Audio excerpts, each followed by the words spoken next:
Today we're going to look at two aspects of the wave model of light: the interference of light, or the two-slit interference experiment, and the effect of diffraction. Now, to understand these two effects, you've got to look at the idea of wave superposition. So here I have two waves that we call in phase. And by in phase, we mean that this one's hitting a peak when this one's hitting a peak, and this one's hitting a valley when this one's hitting a valley. So if these two waves were to hit the same point, every point here would add up, and you'd get double what you started with. And so we call this constructive interference. Now, the other side of this is if the two waves come what's called out of phase, and here out of phase by 180 degrees. So this one's peaking while this one's hitting a valley, and this one's hitting a valley while this one's peaking. If this happens, these two waves exactly cancel out, and we get what's called destructive interference. Now, this is something that a classical particle does not do. Let's do a clicker question. So what sort of interference will occur here? We have two waves, and the difference here from last time is they have a different frequency. So go ahead and pause and think about this. All right, so I get that it's neither. So this is important, first of all, just to realize that constructive and destructive are two extreme things, and in general, most interference is somewhere in between. And so it's not like it has to be constructive or destructive all the time. And in this case especially, you're going to get a very kind of a complicated thing. If we look sort of at this middle region here, they're both peaking at the same time, so you get kind of a larger one here. And then if you look over here in this sort of region right here, one's peaking while the other is hitting a valley, and so you get really close to zero. And so here you get sort of a different couple of things. Now, this leads us to the idea that we need some certain requirements when we're talking about our interference. So we need two or more waves, we need the same frequency, and we need for the waves to be coherent. And so your books will talk about this, but this basically means that the waves must be aligned.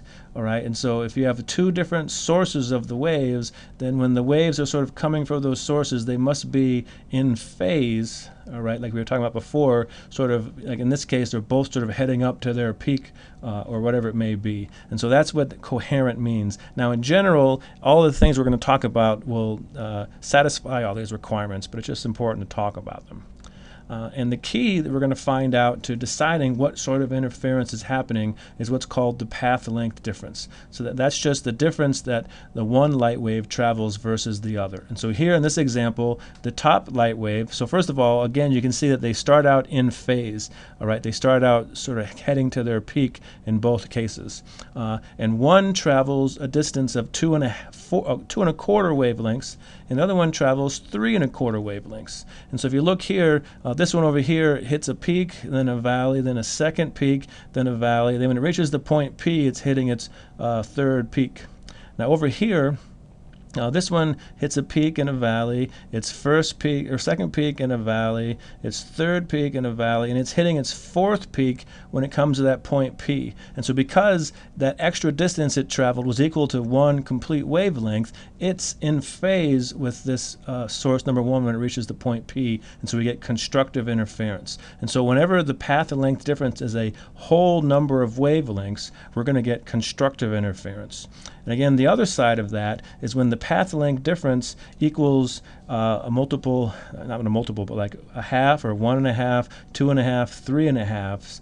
Okay, what's going to happen is you're going to have destructive interference, and that's sort of the opposite thing. And so the extra path length that this bottom one is traveling is basically a half of a wavelength, and so it's just enough to get completely 180 degrees out of phase. So this one's peaking when this one's hitting a valley. So those are our two requirements we have for whether you get constructive or destructive, and it depends on that path length difference. So let's try another clicker question. So this is the setup for our two-slit interference experiment. And so here we have a source of light. It sends out two light rays, and we have two slits that are separated by a distance d. And then what you have is you have a screen over here, a distance that we generally call L, away from the two slits. And you look at the pattern that emerges from the light going through these two slits. And so in this case here, we're looking at a point right here where these two light rays come together, where this is almost exactly halfway in between the two slits. And so I want to know is what kind of interference will be happening here. Will it be constructive, destructive, or does it depend on the distance L? So pause this and think about it, and we'll talk about it. All right, so hopefully you got it constructive. So what happens here is the rays start in phase and travel the same distance. Because they're meeting at the point exactly halfway between the slit, they're going to travel the same distance, and so they'll arrive in phase. It'll be constructive interference.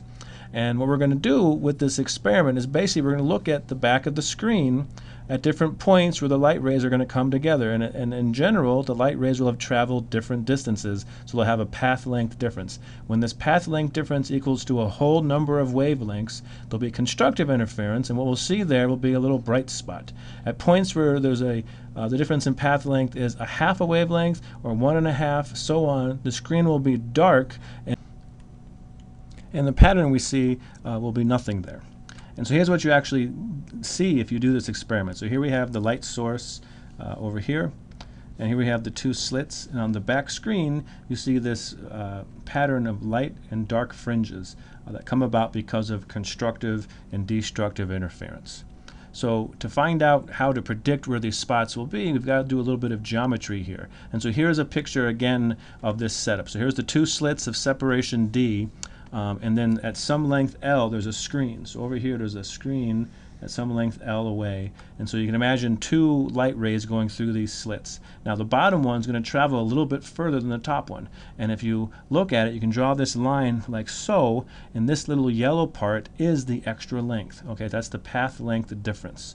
Now what we do is we make an approximation here that the angle for these two rays is essentially the same, and it's a really good approximation. In general, when you do this experiment, the L is much bigger than that D, and so that angle is really close to being the same. And so if I do that, so if this is my angle theta here, and this we defined here as being 90 degrees, this little theta in that triangle will be that angle theta. And so if we blow up that triangle so you can see it a little bit better, all right, what will happen is this is the length D between the two slits, and this is the theta, and so theta is again the angle of sort of where our light, so how much angle it's going through before it hits the screen. This is where we get this little yellow piece from. And if I look at this here, you can convince yourself that this yellow part is d sine of theta. And so basically, where d sine of theta equals m times lambda, where m is some integer, we'll have constructive interference. And where d sine theta equals m plus a half of lambda, then we're going to end up with destructive interference. And so this is the, again, the path length difference. When it equals a whole number of wavelengths, it's constructive. When it equals like 1/2 or 2.5 or something like that, it's destructive. And so this equation, we can go through and find the different thetas where we're going to have these destructive and constructive interference. And just one thing to make a note of, so these equations aren't too bad, but that theta can be kind of nasty. Okay, so in general what we'll be finding is we'll be finding a length like this. And so the question will ask, you know, what's the y distance to the first constructive interference or something like that. And so we're going to sort of have to set up this triangle where y is on one of the axes. And so the triangle will look, you know, maybe something kind of like this here with this theta here. And once I find the theta, since I know what this L is, I can find the y that way. But there's a little trick you can use, which happens because the screen is very far away. So because y is much larger than d, an approximation happens where sine of theta is pretty much equal to y divided by L. And this will work for almost every example that we do here. We'll let you know if in a problem if it doesn't work.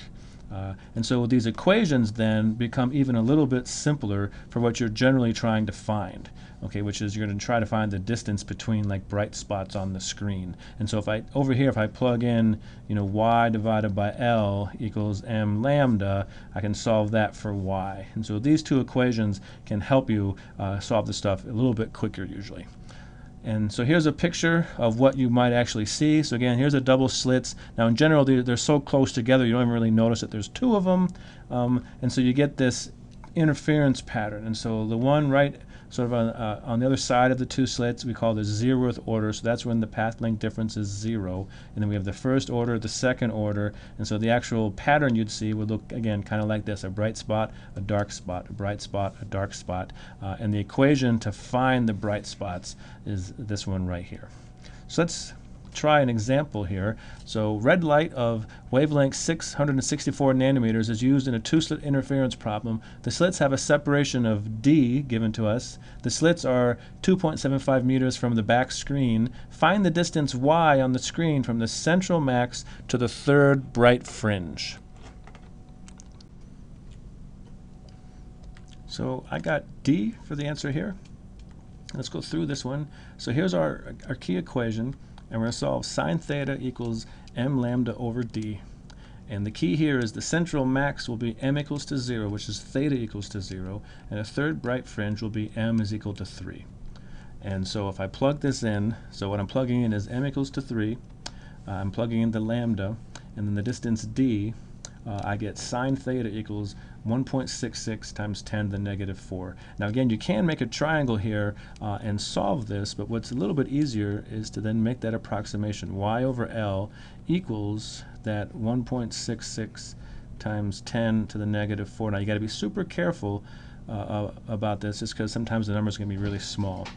But when I did this, so actually if you solve for the theta, I got 0.951 degrees. But again, usually we'll want to go straight for the y. And when I did that, I got the 0.456. So here's a picture of that. And so here's the different fringes now. So we're asking about the third bright fringe. And so this is the distance we tried to find, that y equals 0.0456 meters. The next effect we're going to look at is diffraction. And you can think about when a light wave reaches just one slit. So now we're talking about one slit. Every point on the front of the wave acts as a source of tiny waves that move forward. So if we sort of look at 2 points, one at the top and one at the bottom, all right, they are, in a sense, two different sources of light going through there. And so light waves originating at different points within its opening travel different distances to the wall and can interfere in very much the same way that the two-slit interference works.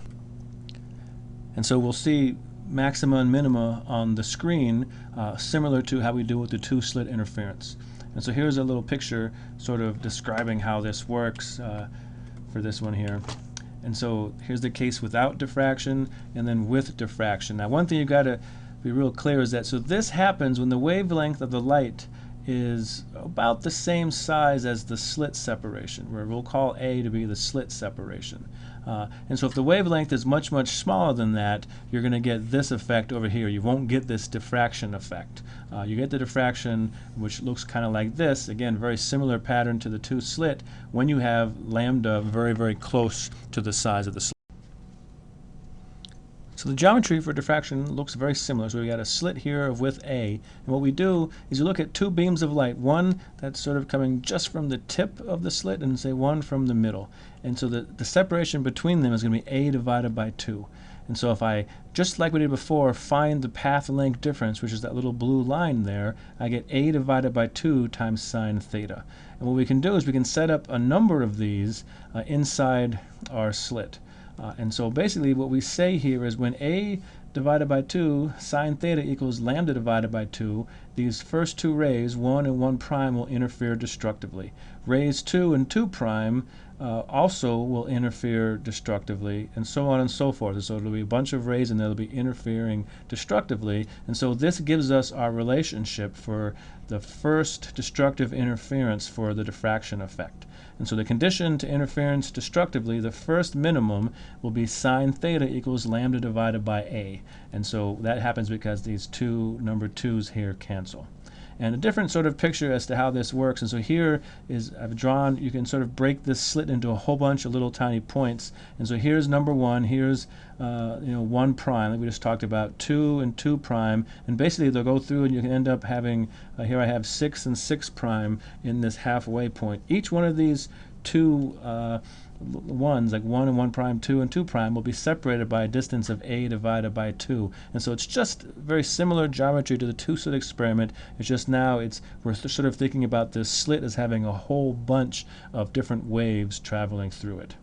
Now, if you look at this actual effect, the pattern will look kind of like this here. So you end up getting this really big central maximum, Okay, and so this is the central maximum. We just found the 2 points here of the first destructive interference. Now you can actually go through and find the next destructive interferences, but generally you don't do that very often. It's not that interesting. Most people really are concerned mostly with the central maximum, but you can do that. And when you go through and do that, you'll find that, so we have this first one, which is where we split the hole into halves. We have a second one where we split the hole into quarters, and then sixths, and so on and so forth. And when you do that, you get this pattern here that, again, is going to look very similar to our two-slit equation, but it gives us the minima. So you got to be real careful. This gives us the minima for this equation for the diffraction effect.